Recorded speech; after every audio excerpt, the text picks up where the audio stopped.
കാര്യത്തിൽ നിർത്തി നോക്കും. അവർക്ക് വിയോജിപ്പുകളൊക്കെ ഉണ്ടാവും. പക്ഷേ രാഷ്ട്രം എന്നുള്ള നിലയ്ക്ക് യോജിക്കാനുള്ള കാരണങ്ങൾ കൂടുതലാണ്.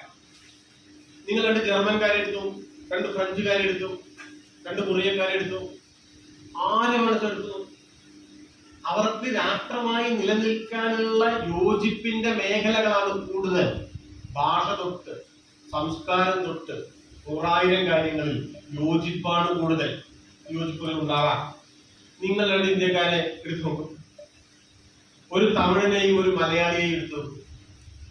ഒരു തെലുങ്കനെയും ഒരു ആസാമിയെയും എടുത്തു നോക്കും. ഒരു കാശ്മീരിയെയും ഒരു ഗുജറാത്തിയെയും എടുത്തു നോക്കും. ഞാൻ വിശദീകരിക്കാനല്ല, ഉദാഹരണം കൂട്ടണ്ടല്ല. എന്ത് സാമ്യതയാണുള്ളത്? ഒരു രാഷ്ട്രമായി നിലനിൽക്കാൻ എന്ത് സാമ്യത? ഒരു രാഷ്ട്രം തന്നെ ഉണ്ടാവില്ല. ഒരു നേതാവ് ഉണ്ടായതുകൊണ്ട് ഒരു രാഷ്ട്രം ഉണ്ടാവില്ല. ഇതുപോലെ നിങ്ങൾ ഇവിടെ കുറച്ച് മണ്ണ് ഇവിടെ വെച്ചു എന്നുള്ളത് കൊണ്ട് നിങ്ങൾക്ക് ആ മണ്ണ് കൊണ്ട് ഇപ്പോഴത്തെ ഒരു ശില്പം ഉണ്ടാവില്ല. അതുണ്ടാവില്ല കേട്ടോ. മണ്ണിൽ നിന്നാണ് ശില്പം ഉണ്ടാകുന്നത് എങ്കിലും മണ്ണുള്ളത് കൊണ്ട് മാത്രം ശില്പം ഉണ്ടാവില്ല. അതിനെ ശില്പമായി നിലനിർത്താൻ പറ്റുന്ന എലമെന്റുകൾ ചേരുമ്പോഴാണ് അതൊരു ശില്പമായിട്ട് മാറുക. രാഷ്ട്രവും അങ്ങനെ തന്നെയാണ്. തന്നെ ഒരു രാഷ്ട്രമൊന്നും ഉണ്ടാവില്ല. കുറെ മനുഷ്യന്മാരുണ്ട്, കുറച്ച് ഭൂമിയുണ്ട് എന്നുള്ളത് കൊണ്ട് ഒരു രാഷ്ട്രം ഉണ്ടാവില്ല. രാഷ്ട്രത്തെ നിർമ്മിക്കാൻ ആവശ്യമായിട്ടുള്ള 100,000 കാര്യങ്ങളുണ്ട്. സാംസ്കാരികമായ മൂലധനമുണ്ട്, പല കാര്യങ്ങളും. ഞാൻ അതിന്റെ വിശദാംശങ്ങളിലേക്ക് പോകുന്നില്ല.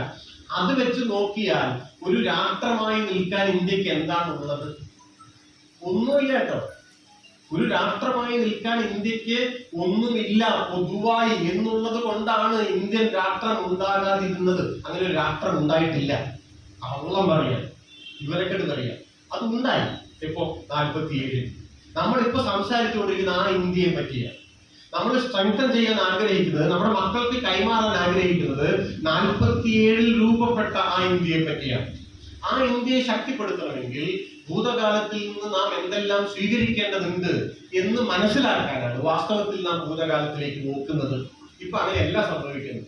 നമ്മൾ എന്തിനാണ് ചരിത്രം പഠിക്കുന്നത്?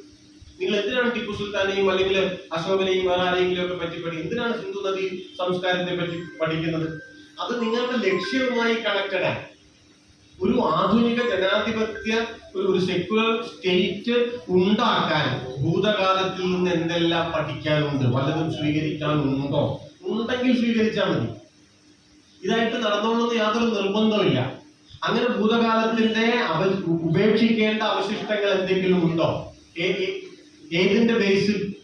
ലക്ഷ്യവുമായി കമ്പയർ ചെയ്ത്, ലക്ഷ്യവുമായി താരതമ്യപ്പെടുത്തി നിങ്ങൾക്ക് ഉപേക്ഷിക്കേണ്ട എന്തെങ്കിലും ഭാരം ഭൂതകാലത്തിൻ്റെതായി ഉണ്ടെങ്കിൽ ഉപേക്ഷിക്കണം. സ്വീകരിക്കേണ്ടതായ എന്തെങ്കിലും കാര്യങ്ങൾ ഉണ്ടെങ്കിൽ സ്വീകരിക്കണം. ഇതിനു വേണ്ടിയാണ് വാസ്തവത്തിൽ ഭൂതകാലത്തേക്ക് നോക്കുന്നത്. വാസ്തവത്തിൽ ചരിത്രം പഠിക്കുന്നത് ഇതിനു വേണ്ടിയാണ്.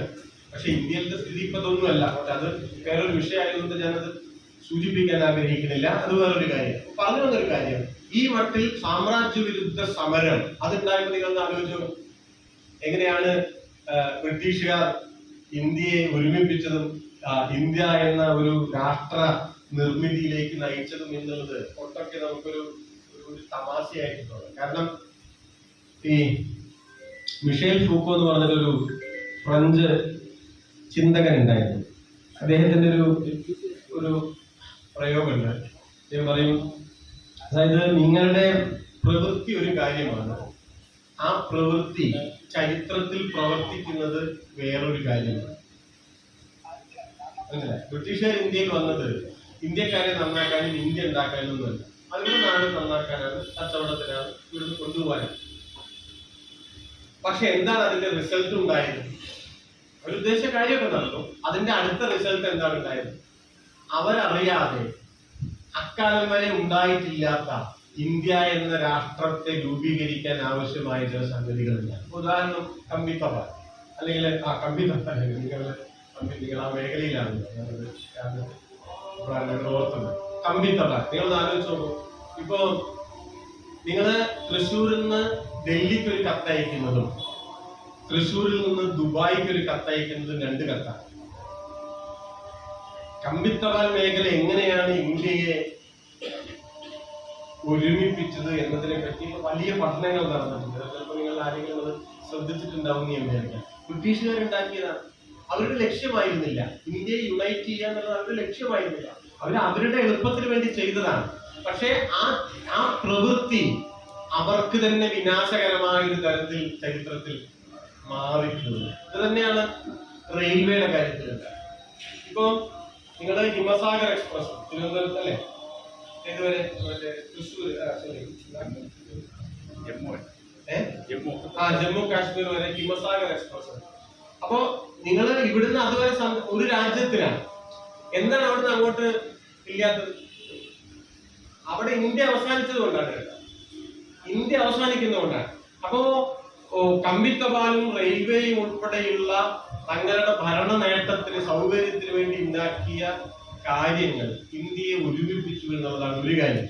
രണ്ടാമത്തേതോ ബ്രിട്ടീഷ് വിരുദ്ധ സമരങ്ങളാണ്. അതായത് ഈ വ്യത്യസ്തങ്ങളായിട്ടുള്ള ജനങ്ങൾ മലയാളത്തിൽ, തമിഴിൽ, തെലുങ്കിൽ, മറ്റ് വിവിധ ഭാഷകളിൽ ഭാഷ വ്യത്യസ്തമായിരുന്നു, പക്ഷെ പറഞ്ഞതൊരു കാര്യം ബ്രിട്ടീഷുകാർ പോണെന്നുള്ളതാണ്. ഈ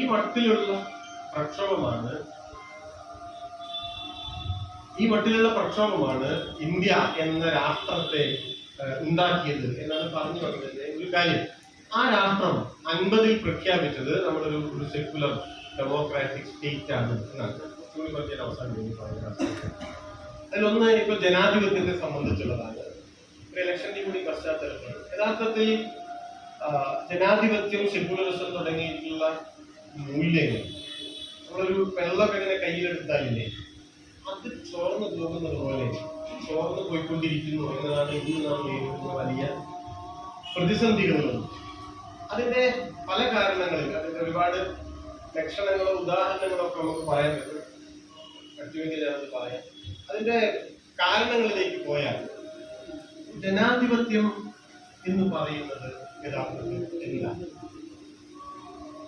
ഇപ്പൊ ഞാൻ ജനാധിപത്യം ദുർബലമായി എന്ന് പറഞ്ഞാല് സാധാരണഗതിയിൽ നിങ്ങളത് അനുവദിച്ചു തരാനൊരു സാധ്യതയില്ല. കാരണം നമ്മുടെ ഒരു അനുഭവത്തിൽ 5-5 കൊല്ലം കൂടുമ്പോൾ ഇലക്ഷൻ നടക്കുന്നുണ്ട്. ആദ്യ സൊസൈറ്റിയിൽ ഒരു ഇലക്ഷൻ ഉണ്ട്, ഇപ്പൊ ഇലക്ഷൻ നടക്കും, ഇനി ഒരു ഇലക്ഷൻ വരാനിരിക്കും. നമ്മൾ ചെറിയ ഇലക്ഷനായിട്ട് ജനങ്ങളുടെ കാശ് ഒരുപാട് കൊടുക്കുന്നത് അത് കുടുങ്ങിയിരിക്കും. ജനാധിപത്യം ഇല്ല എന്നൊക്കെ പറഞ്ഞാൽ നമുക്കത് ഡൈജസ്റ്റ് ആണ്. യഥാർത്ഥത്തിൽ ജനാധിപത്യം എന്ന് പറയുന്നത് ഇലക്ഷൻ ആണ് എന്നത് നമ്മൾ തെറ്റിദ്ധരിച്ചു പോയൊരു കാര്യമാണ്. ജനാധിപത്യം ഇലക്ഷൻ മാത്രമല്ല. ജനാധിപത്യം എന്ന് പറയുന്നത് അംബേദ്കറുടെ ഒരു പ്രയോഗമുണ്ട്, നിങ്ങൾ കേട്ടാണെന്ന് ഞാൻ വിചാരിക്കുന്നു. ഡെമോക്രസി മീൻസ് ഇക്വാലിറ്റി എന്നാണ്. ഡെമോക്രസി എന്ന് പറഞ്ഞാൽ തുല്യതയാണ്.